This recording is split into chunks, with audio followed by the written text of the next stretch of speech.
এই আয়াত প্রত্যেক নামাজের পরে 3 বার পড়বেন। অর্থ হইল যদি কোনো বিপদ আসে আল্লাহ ছাড়া এটা কেউ এটা সরাইতে পারে না, আর যদি কোনো ভালো কেউ দিতে চায় আল্লাহ তাআলা এটাকে কেউ ঠেকাইতে পারে না। তো আমি 3 বার করে পড়ছি আর আমার রোগ একেবারে ভালো হয়ে গেছে।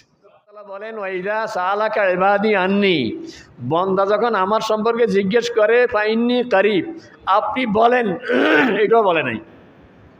সব জায়গাতে যখন জিজ্ঞাসা করে আপনি বলেন, কিন্তু এই ব্যাপারে আসি আপনি বলেন এটা বলে নাই। বলে যে আরো আমার সম্পর্কে জিজ্ঞাসা করে, আমি তো কাছেই। আপনি যাই নামাজ বিছাইয়া 2 রাকাত নামাজ পড়ে আল্লাহর কাছে বলেন, সরাসরি আল্লাহ তাআলা আপনাকে দিয়ে দিবেন। যেটা দুনিয়ার কেউ পারে না সেটা পারে কে?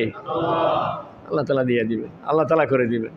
এমনি একজন লোক আমার খুব পরিচিত, ঢাকায় শিক্ষা ভবনে চাকরি করতেন না, খুবই সৎ মানুষ, খুবই ভালো মানুষ। উনি মারাত্মক ক্যান্সারে আক্রান্ত, অবসর হয়ে গেছেন বেচারা। তা আমি খুব দোয়া করছি এবং খুব পেরেশানও ছিলাম। এত ভালো মানুষ, জীবনে মানে একেবারেই এই জায়গায় বসেই ঘুষ খাইতেন না, এটা সবাই জানে, একেবারে স্বচ্ছ মানুষ, জটিল রোগে আক্রান্ত। তা আমি সাহস করি, ফোন করি না যে এত অসুস্থতার ভিতরে।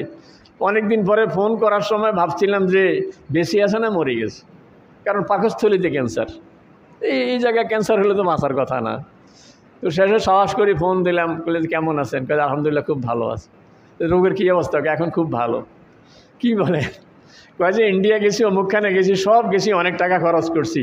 শেষে একজনে বলল যে সূরা আনআমের 17 নম্বর আয়াত, ওয়াইয়ামসাসকাল্লাহু বিদুররিন ফালা কাশিফা লাহু ইল্লা হু ওয়াইয়ামসাসকা বিখাইরিন ফাহুয়া আলা কুল্লি শাইইন কাদির। এই আয়াত প্রত্যেক নামাজের পরে 3 বার পড়বেন। অর্থ হইল যদি কোনো বিপদ আসে আল্লাহ ছাড়া এটা কেউ এটা সরাইতে পারে না, আর যদি কোনো ভালো কেউ দিতে চায় আল্লাহ তাআলা এটাকে কেউ ঠেকাইতে পারে না। তো আমি 3 বার করে পড়ছি আর আমার রোগ একেবারে ভালো হয়ে গেছে। আমি আশ্চর্য হয়ে গেছি, হুজুর একিনের সাথে পড়ছি, দেখছি যে দুনিয়ার কোনো ডাক্তার আমাকে ভালো করতে পারবে না, ভালো করতে পারে একমাত্র আল্লাহ। ওই একিনের সাথে ভরছি, তো আল্লাহ তাআলা আমার রোগ ভালো করে দিচ্ছে।